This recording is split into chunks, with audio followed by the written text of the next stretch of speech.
Hello everybody, and welcome back to Old Maryland 63 C10, the channel that's dedicated to the rebuilding of Hank, our 63 C10. This is episode 2 and an exciting day because we're finally going to start on our project. Today's project is removing the bed, so I hope you stick around and watch how we take the bed off the truck and get started on our project. So stick around.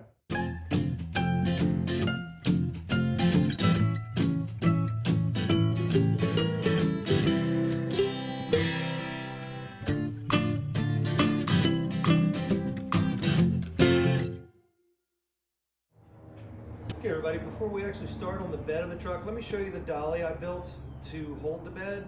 Okay, so this is my design for the dolly to be able to set the bed on.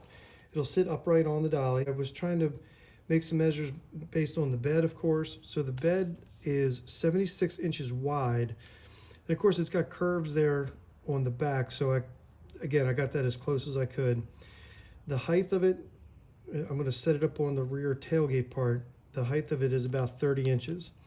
So then I started running through my scrap piles to see what I could come up with. And some of these dimensions are based on, frankly, what was available that I had for scrap. The other thing to take into consideration besides the size of the bed, the material I had, was the existing height of my engine hoist. Because I don't know if I have to get the dolly over top of the hoist, or again, be able to run the hoist into or underneath the dolly. But I figured if I'm going to build it, I might as well in case I need it. So the engine hoist from the wheel to the top of the first brace is 8 inches. So I needed the space between these stretchers to be a little bit more than 8 inches.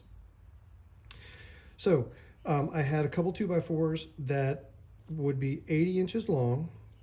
The cross pieces would be 36 inches long. The 4x4, I'm not gonna say post, but the little 4x4 pieces that I will screw these legs, the wheels to. And then I will also have some 1x6, I'm gonna call them supports. I have some decking left over from a deck I built a little while ago that I'm gonna probably put across this way, again, just to support the bed when it lays on it.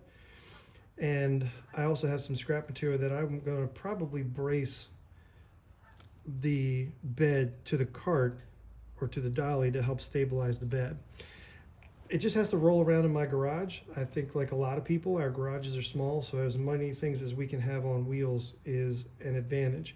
So we'll see how this goes. A couple things I'm worried about is I only have about 3 inches to spare this way. So there's not going to be a whole lot of, if the bed wants to tip, there's not a whole lot of dolly to save it from tipping. That's the one thing I'm worried about. I'm not sure I'm worried about it this way because it's so long. I think we'll be fine. So that's my idea. So let's get started building the dolly.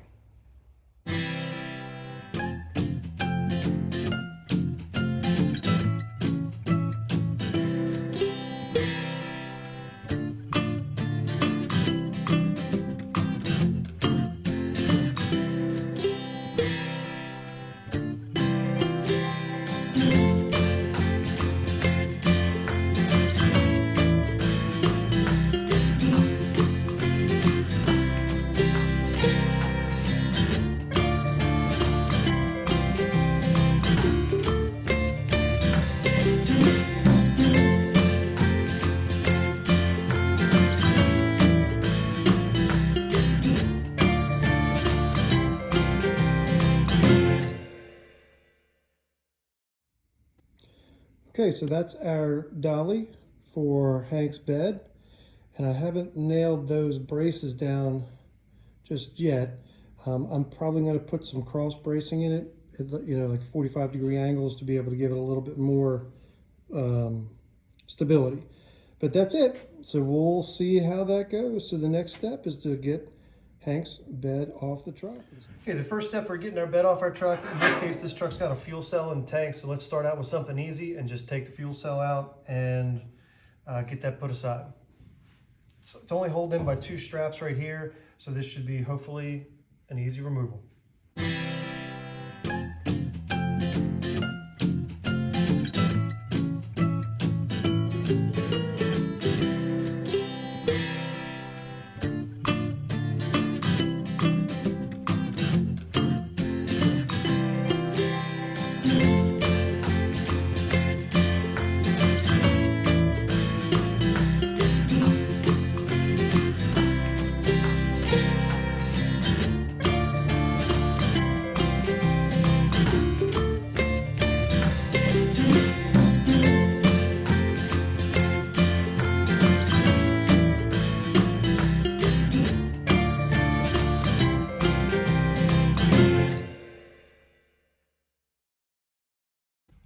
pretty straightforward. If the rest of the bed goes that easy, we'll be in good shape. Okay, so we'll just get these straps out and we'll move on to the rear bumper.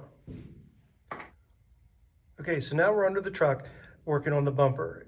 None of the original bracketry, if it did indeed have a plain white bumper from the factory, are left. This farm bumper just has 2 bolts right here at the back of the frame holding it on, and on the other side you can see the one there in front of the cross member, and the other one is tucked up behind it.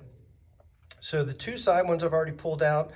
These, again, this, I wonder if this truck didn't have a bumper at all and the previous owner found this one and attached it, because clearly these bolts are brand new. So we're gonna go ahead and pop these 2 bolts out on this side and the 2 bolts out on the other side. But before we do that, certainly one of the goals is not to have this big old iron thing fall on my head when I'm underneath it here. So I'm gonna get a jack under the center of the bumper to hopefully support it as we start to pull these bolts out. But again, they look pretty clean, so I don't think we're gonna have any problem getting these bolts out.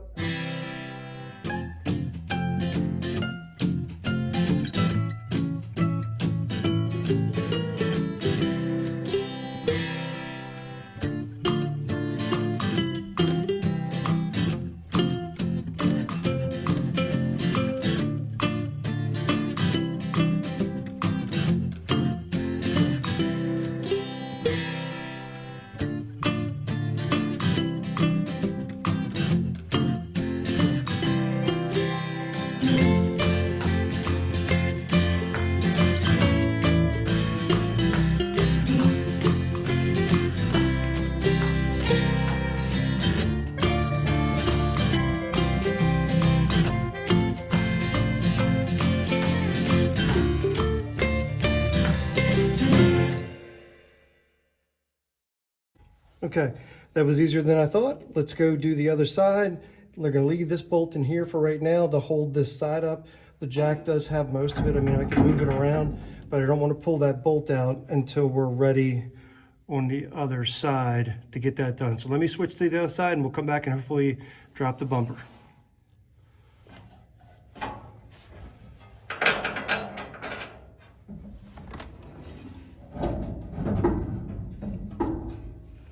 Okay, the bumper's loose. I'm gonna move the camera. Okay, well there she is. We got her out from underneath the truck. Again, this would be for sale or for trade. Okay, so we're back under the truck. We've got the bumper off. I actually took 2 of the bolts that's holding the bed on up at the front of the truck, right behind the cab. They came off very easy, and by the looks of the bedwood and the newer hardware the previous owner used to attach the bedwood, I have a feeling this bed was off not too long ago, or they took it completely off in order to replace the bedwood, because the bolts are coming off really easy, which is a good thing. So now we're at the point that we're ready to break these last 2 bolts loose in the back, and this is the time to look for all your wiring. So we've got 1 wiring harness coming through right here. It comes into the channel, the rear channel or brace of the bed over here.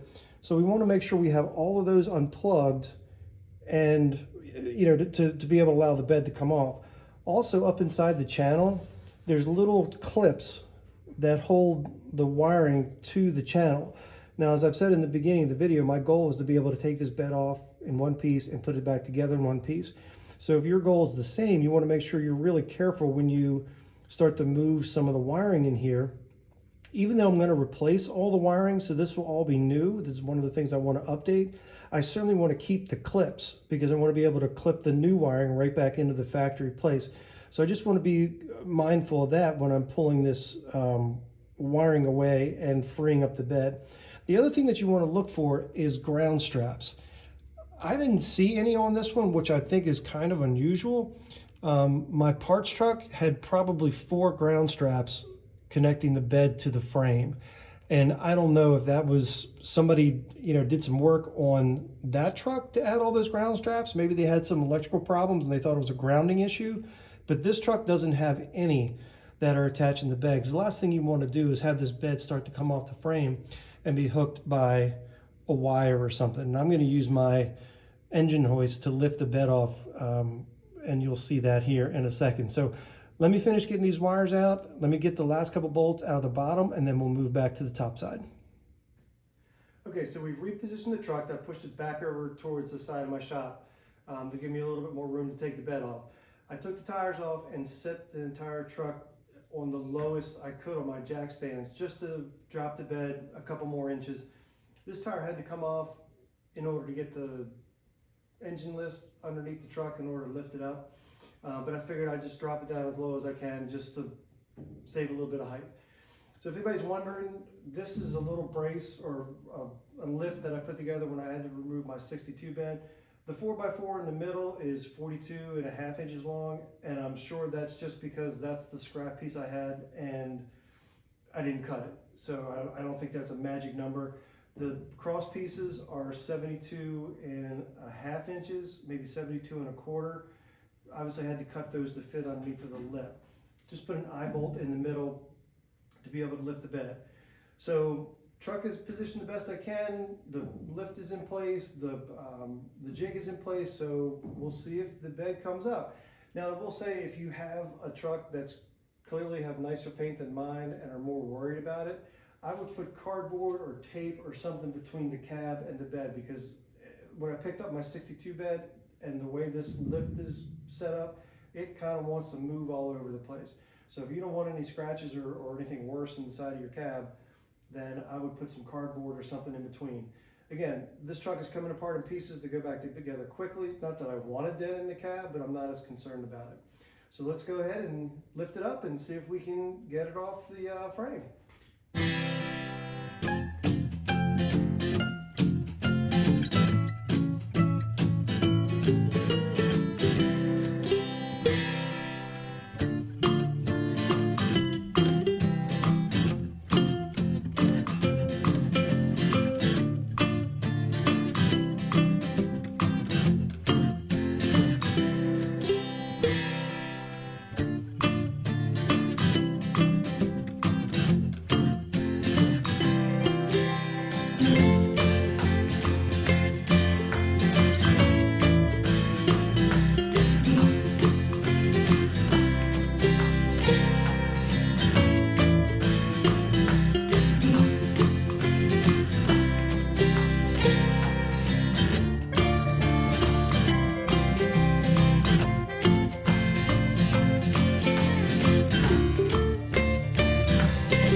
And there we go, one bed off the frame.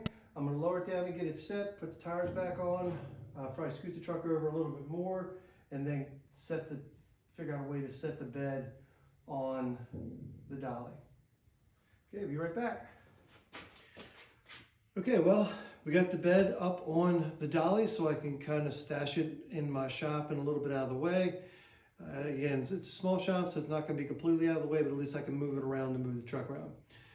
It didn't necessarily go without incident. I tried to MacGyver it a little bit and didn't really work out the way I wanted, but eventually got it to where we have it up on the dolly. I added some braces to it just to make it a little bit more stable so it'll sit there. I guess I probably should have shown you what went wrong. As much as I'm trying to show people how I'm doing it, I should also be willing to show you what went wrong. So in the future, you might see some more of my accidents as we go through this process. So the bed's on the dolly and done, and we're gonna come back in a second and start to wrap up this video. So here are all our nuts and bolts and odds and ends from taking the bed off the truck. One thing I would recommend people do is start collecting boxes if you're looking at doing some kind of disassembly or rebuild. I've been collecting boxes for probably 6 or 7 months to be able to store things.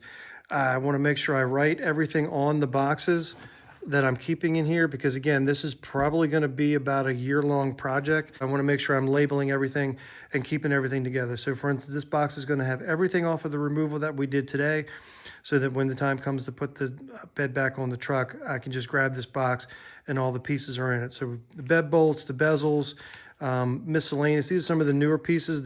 They're not original to the truck, but we're going to keep them and maybe use some of them. Of course, the tailgate chains, we have that, and the light bezels. So all that's going to go in this one box. Wrap this up, and we'll be back in a second to conclude this video. All right, everybody, that's going to wrap up this video. Hope you enjoyed watching and maybe got something out of it. If you felt like it was a good video for you, please like and subscribe our video. Our next episode, which would be episode 3, hopefully will be out soon, and that will be working on the front clip. So that's next for Hank. Thanks for watching.